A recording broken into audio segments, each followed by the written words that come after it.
Hi everyone, it's lovely to see you. I'm Lorna and we are reading The Worst Witch by Jill Murphy, and this is chapter 4.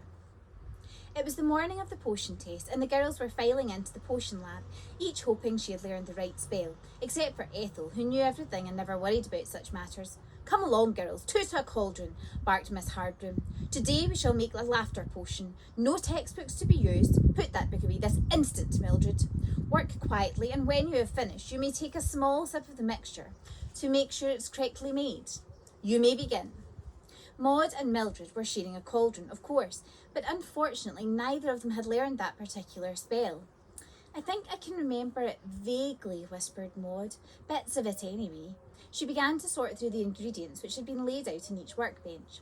When everything was stirred together in the cauldron, the bubbling liquid was bright pink. Mildred stared at it doubtfully. "I'm sure it should be green," she said. "In fact, I'm sure we should have put in a handful of pondweed gathered at midnight." "Are you sure?" asked Maud. "Yes," replied Mildred, not very definitely. "Absolutely sure?" Maud asked again. "You know what happened last time." "I'm quite sure," insisted Mildred. "Anyway, there's a handful of pondweed laid out on each bench. I'm positive we're supposed to put it in." "Oh, all right," said Maud. "Go on then, it can't do any harm."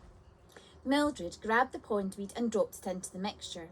They took turns at stirring it for a few minutes, until it began to turn dark green. "What a horrid colour," said Maud. "Are you ready, girls?" asked Miss Hardroom, rapping on her desk.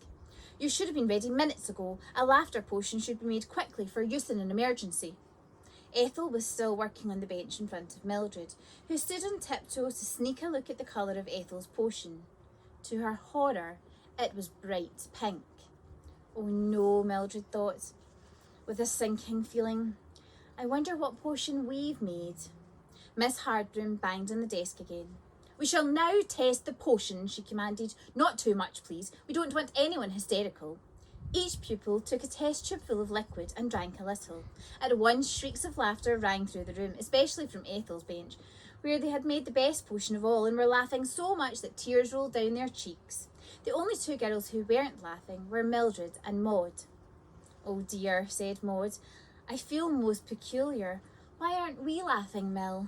"I hate to tell you," confessed Mildred.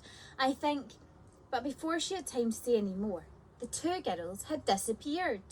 "Cauldron number 2, snapped Miss Hardroom. "You seem to have made the wrong spell." "It was my fault," said Mildred's voice from behind the cauldron. "That I do not doubt," Miss Hardroom said sourly. "You had both better sit down until you reappear, and then, Mildred, perhaps a trip to Miss Cackle's office would do you some good. You can explain why I sent you." Everyone had left the room by the time the two young witches finally began to reappear. This was a very slow process, with first the head and then the rest of the body gradually becoming visible. "I'm sorry," said Mildred's head and shoulders. "That's all right," said Maud's head. "I just wish you'd think a bit more. We had the right potion to start with."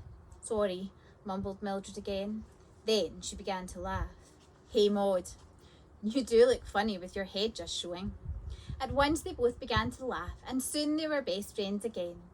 "I suppose I'd better go and see old Cackle now," said Mildred, when she had completely reappeared. "I'll come with you to the door," offered Maud.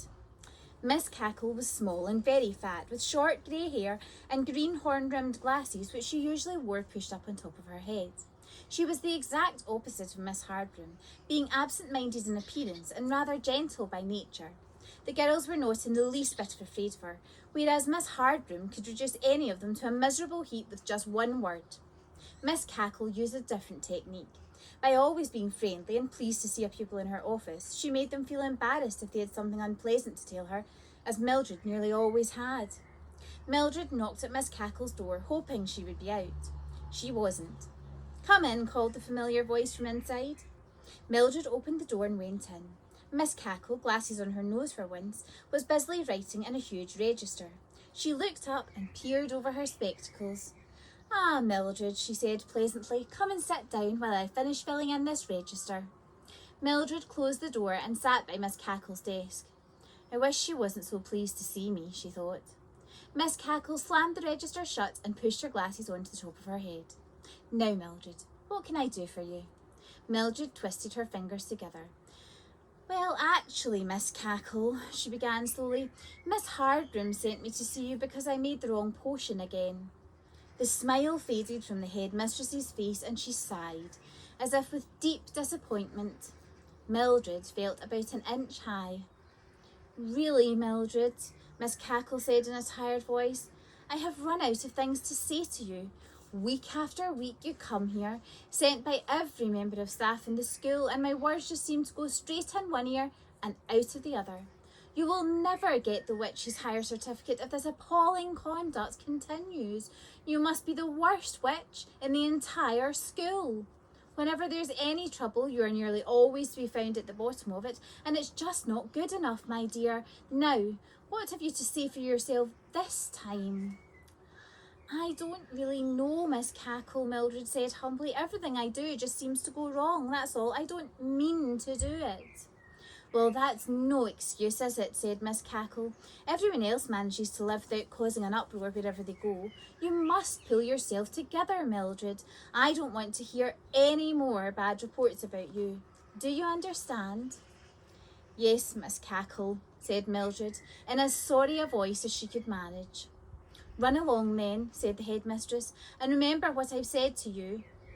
Maud was waiting in the corridor, eager to know what had been said, when her friend came out of the office. She's nice, really, Mildred said. Just told me all the usual things. She hates telling people off. I'll have to try and be better from now on.